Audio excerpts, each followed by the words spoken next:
What's up, YouTube? It is your boy JB, and we are here today with the review for Love During Lockup, Season 3, Episode 65, you guys. The episode was titled Lost in Love. Now, you guys, before we get into this review, if you guys are watching this video or any other on the channel and are not subscribed to the channel, I'm going to need you guys to do me a solid favor. Stop taking me out on this date and having me pay for it at the end of the date. Do me a favor by liking the video, subscribe to my channel, turning on your notification bell button, you guys, and sharing the video. And you guys, with that out the way, without further ado, let's discuss Love During Lockup, shall we? Alright, you guys, so I'm gonna get the people out of the way that I don't really care too much about, and those two people are gonna be Gabby and Max. I don't know which order we're going in, but Gabby and Max are going to be the two that I talk about first. Actually, let's talk about Max. WeTV, do me a favor. Get Max off my TV. Like, get Max off the TV. I don't connect with Max. I think Max is creepy. I don't see it for Max. So Max lets us know that his roommate, whatever, Alessa, whatever the fuck her name is, she kicked him out because of his communication with Tara, whatever her name is, right? So we see him, he's getting ready for a date. I was like, a date? But wasn't you just talking to that inmate last week? See, here we go again. Like I just said, I don't really care about Max. So then Max gets a phone call from Tara. So he asks her, where she been. She said she's been out of jail for 17 days, right? And she apologizes to him. I'm like, why are you apologizing to him? You got out of jail. You have to get reacclimated to the world. So, girl, don't apologize to him. He ain't nobody. The fuck? Don't apologize to him. But then they started flirting with each other. I was like, oh, here we go. And Max is once again back in her crosshairs. I was like, I really don't care about this. I really don't. Honestly, I can do without Max. And I can do without Gabby, which is who I'm about to talk about next. All right, guys, so next up, Gabby. I like Max a little bit more than I do Gabby. And that's not by much, right? So if I had to put them on if I had to weigh them, they would literally be like this. This hand is Max, this hand is Gabby. And they're literally going to be touching. They're touching. Because I can't really say I like, actually this is them. Actually, nope, I was right. Because I just don't like Gabby, because Gabby is just very rude and very disrespectful. That's my issue with Gabby. She's just hella rude and hella fucking disrespectful. Ugh. So Gabby is meeting up with Chris's brother, Steven, right? So she's asking Steven about Chris and his ex-girlfriend. I was just like, Chris is in jail. Steven's in the free world. How do you really think that Chris knows? How do you think Steven knows if Chris is even having a conversation with this woman? But he says no. I was just like, ah. So then she's talking about the fact that she's going to meet up with his mother and his sister, right? She's like that they don't like him. Well, once again, you're rude. You're rude. So I think the mama and the sister probably can pick up on your energy, and they read and write through you. And they also could think that you're after his money. Because I don't think I know she said he got settlement money, but I also think it's some more money involved in that. I think it might be some illegal money involved in that shit. Like, let's keep it real. I think Chris probably has some drug money or some other money stashed somewhere. It ain't all from that settlement. Because, if it was from that settlement, then that money should be long fucking gone, especially with him giving her $60,000. But hey, who cares, right? Because I really don't. Shall we move on? I think we shall. You guys, next up, let's talk about Santiba. I was looking at Santiba this entire episode. I was like, she looks... Oh, this is going to be shady, but I got to say it. Santiba, I was like, she looks like a character from a TV show. And then it finally dawned on me. You guys know Janice from the Muppets? Go look at Janice with them big ass lips. She looks like her and Santiba look like they could be sisters. I'm just literally go look at Santiba and look at Janice. They look alike. I wonder if Santiba's had work done on her face. I'm just wondering. So Santiba is waiting on this phone call from Tulsi, right? And Santiba gives desperate vibes, right? Because Santiba is ready to have actual sex with Tulsi because she and Tulsi have sex via emails, via phone calls. I'm like, you know that all that shit is monitored, right? Why would you want to subject yourself to that? But hey, she does, right? So then we see her, she goes out with her friends and she's telling her friends that she's going to be moving to Georgia, right? I'm so glad one of her friends told her to real like, girl, stop, use your head, like use your brain, think with your brain, not with your vagina, right? Because I'm like, that's exactly what she's doing. She's thinking with her vagina. Girl, go find a real man in the free world to give you some dick. Damn. I just don't get it. Like, she is very delusional. I don't know who is dumber, her or Indy. They're both stupid, right? Like, you about to uproot your life and go live in Georgia with a guy that you don't even know. You never met him. You don't have a job and you don't have a place to stay. But you're gonna uproot your life for that. What's some prison peen? And then it's the fact that she's ready to have sex with him, lady. When he gets out of jail, you should take him, no shade to him or anyone else. Take him to get an STD test. Just saying. Take him to get one. So then Santiba, we see Santiba, she's packing to get ready to go get Tulsi, right? Which I could have swore Tulsi said, don't come, but she's going anyways. But she got a call from Tulsi saying that, hey, don't come down here because I'm not actually getting out when they said I was getting out. Santiba, I'm gonna keep it real with you, right? You're getting played. I think you're getting played, sis. I think you're getting played. I'm just gonna be open and honest with you. I think you're getting played. All right, you guys, so we're gonna move on. Let's go ahead and talk about Haley and Dalton. You know, the name of this episode should have been stupid because pretty much everyone on this episode, they doing some dumb shit, right? Max is doing some dumb shit. Haley is doing some dumb shit. Santiba is doing some dumb shit. Indy is doing some dumb shit. Ty, we'll talk about her. And yeah, Gabby, she's just rude. So Haley and Dalton, right? So Haley is out and she gets a phone call from her attorney, Buzz, right? So she goes and meets up with Buzz, and Buzz has looked into Dalton, right? So Buzz has found out that Dalton has his ex-girlfriend who has some legal troubles, right? And he found out that the woman has some fines, and these fines all total up to be about $500, right? And you guys remember, Haley has done so much for Dalton, right? And Buzz is wondering and telling Haley, like, you know, when he asked you for money, I think he may have been taking that money from you to help his ex-girlfriend pay her fines. And this is the scene that really kind of pissed me off. It's like, you're a mother.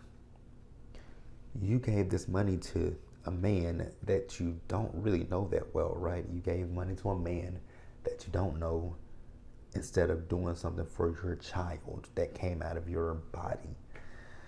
Child, y'all are stupid. I couldn't. How do you do for someone that, unless it was your husband or wife that's in prison, I would get it, right? And when I say husband or wife, I mean before they even got in prison, you guys were married. That I understood. But you met him you met him while he was in prison, and you still do for him instead of your only child. You're a fucking idiot. And if he's played you, it's what you deserve. I don't really feel shit for Haley. I don't. I feel nothing for Haley. Like, because if you can do some dumb shit like that, you deserve whatever you get. Dumb as hell.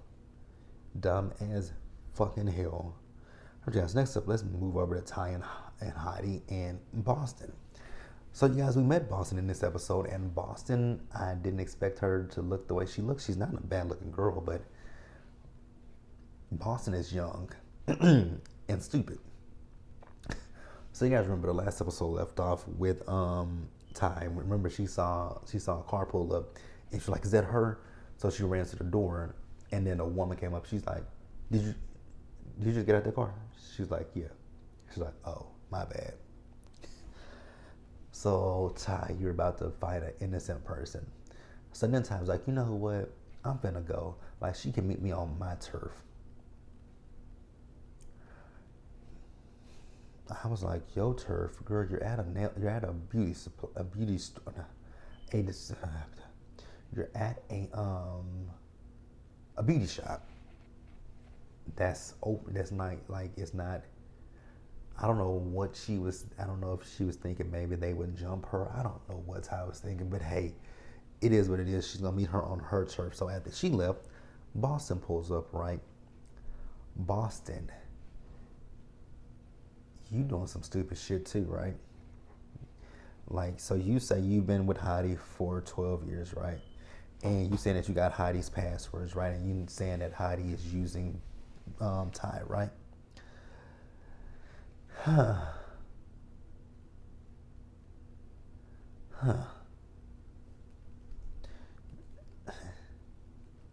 You ever heard? I mean, you don't believe that men can lie?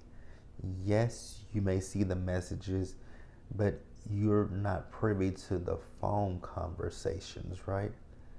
So you do know that he could be telling you that it ain't that deep with her, and he's telling her the same, right? So you do realize that until he's lying to both you and to Ty. But you got an issue with her. Granted, she didn't even know shit about you. So, yeah, it's just dumb.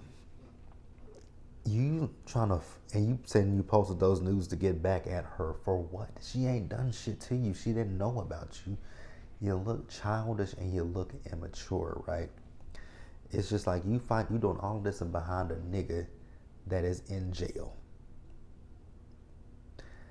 Why don't y'all find a nigga that's on the free world? I'm just saying. And then a nigga named Heidi on top of that. When I think of Heidi, I think of Heidi from Flavor of Love, who served that uncooked ass chicken, right? Y'all fight over this nigga. I just don't get it. It's not really Ty that's fighting over him. It's you. It's you.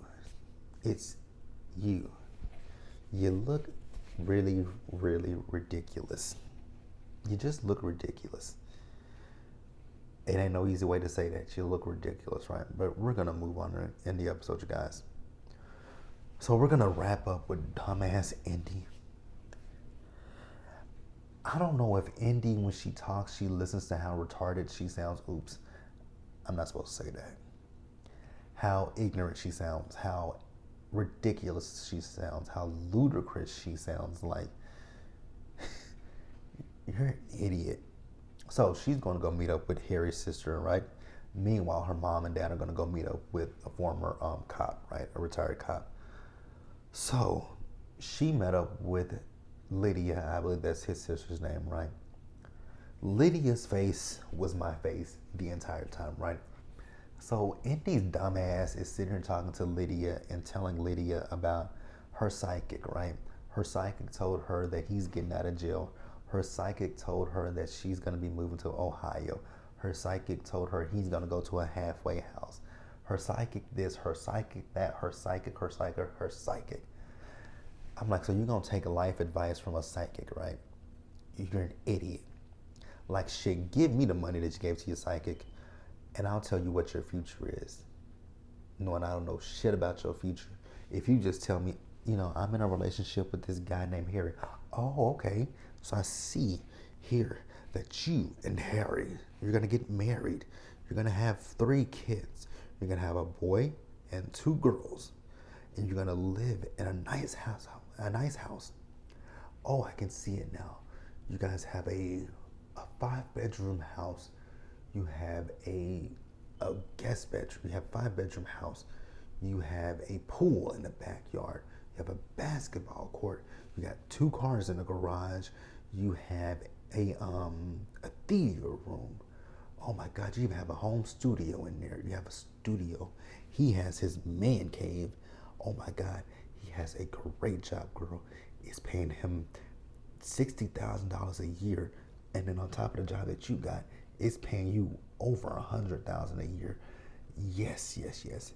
The wedding. Oh my God, the wedding is so beautiful. I see your daughters. One of them is the flower girl. The other one, she's walking you down the aisle. Oh my God, it's so beautiful. And I just made all that shit up. Like, an Irish. You don't think that bitch is lying to you?